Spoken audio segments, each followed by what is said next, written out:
நீதிமொழிகள் 15ஆம் அதிகாரம் 1ஆம் வசனம் முதல் 33ஆம் வசனம் வரை. மெதுவான பிரதியுத்தரம் உக்கிரத்தை மாற்றும், கடுஞ்சொற்களோ கோபத்தை எழுப்பும். ஞானிகளின் நாவு அறிவை உபயோகப்படுத்தும், மூடரின் வாயோ புத்தியீனத்தை கக்கும். கர்த்தரின் கண்கள் எவ்விடத்திலும் இருந்து நல்லோரையும் தீயோரையும் நோக்கி பார்க்கிறது. ஆரோக்கியமுள்ள நாவு ஜீவ விருட்சம், நாவின் மாறுபாடோ ஆவியை நொறுக்கும்.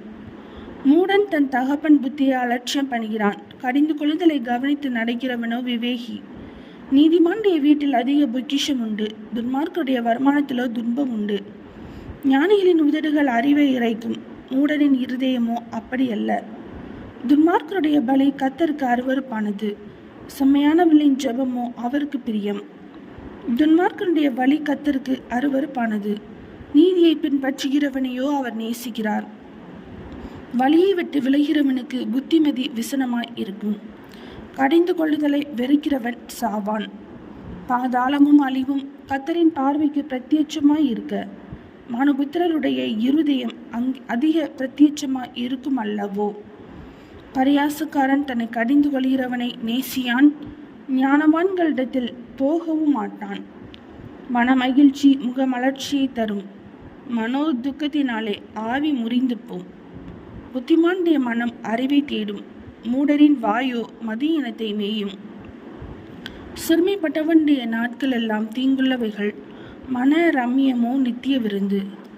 சஞ்சலத்தோடு கூடிய அதிக பொருளிலும் கர்த்தரை பற்றும் பயத்தோடு கூடிய கொஞ்ச பொருளே உத்தமம். பகையோடு இருக்கும் கொளுத்த எருதின் கறியை பார்க்கிலும் சிநேகத்தோடு இருக்கும் இலைக்கறியே நல்லது. கோபக்காரன் சண்டையை எழுப்புகிறான், நீடிய சாந்தமுள்ளவனோ சண்டையை அமர்த்துகிறான். சோம்பேறியின் வழி முள்வேலிக்கு சமானம், நீதிமானுடைய வழியோ ராஜபாதை. ஞானமுள்ள மகன் தகப்பனை சந்தோஷப்படுத்துகிறான், மதியேற்ற மனுஷனோ தன் தாயை அலட்சியம் பண்ணுகிறான். மூடத்தனம் புத்தியீனனுக்கு சந்தோஷம், புத்திமானோ தன் நடக்கையை செம்மைப்படுத்துகிறான். ஆலோசனை இல்லாமையால் எண்ணங்கள் சித்தியாமற் போம், ஆலோசனைக்காரர் அநேகர் இருந்தால் அவைகள் உறுதிப்படும்.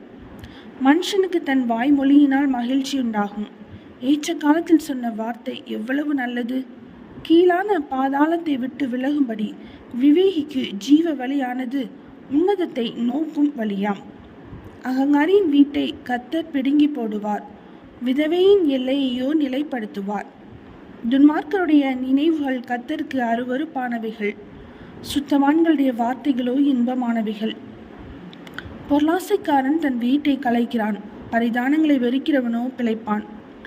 நீதிமானுடைய மனம் பிரதியுத்தரம் சொல்ல யோசிக்கும், துன்மார்க்கனுடைய வாயோ தீமைகளை கொப்பளிக்கும். துன்மார்க்கருக்கு கர்த்தர் தூரமாய் இருக்கிறார், நீதிமான்களின் ஜெபத்தையோ கேட்கிறார். கண்களின் ஒளி இருதயத்தை பூரிப்பாக்கும், நற்செய்தி எலும்புகளை புஷ்டியாக்கும். ஜீவனுக்கு ஏதுவான கடிந்து கொள்ளுதலை ஏற்றுக்கொள்ளும் காது ஞானிகளிடத்தே தங்கும். புத்திமதியை தள்ளிவிடுகிறவன் தன் ஆத்துமாவை வெறுக்கிறான், கடிந்து கொள்ளுதலை கேட்கிறவனோ ஞானமடைவான். கர்த்தருக்கு பயப்படுதல் ஞானத்தை போதிக்கும், மேன்மைக்கு முன்னானது தாழ்மை. நீதிமொழிகள் 15ஆம் அதிகாரம் முடிந்தது.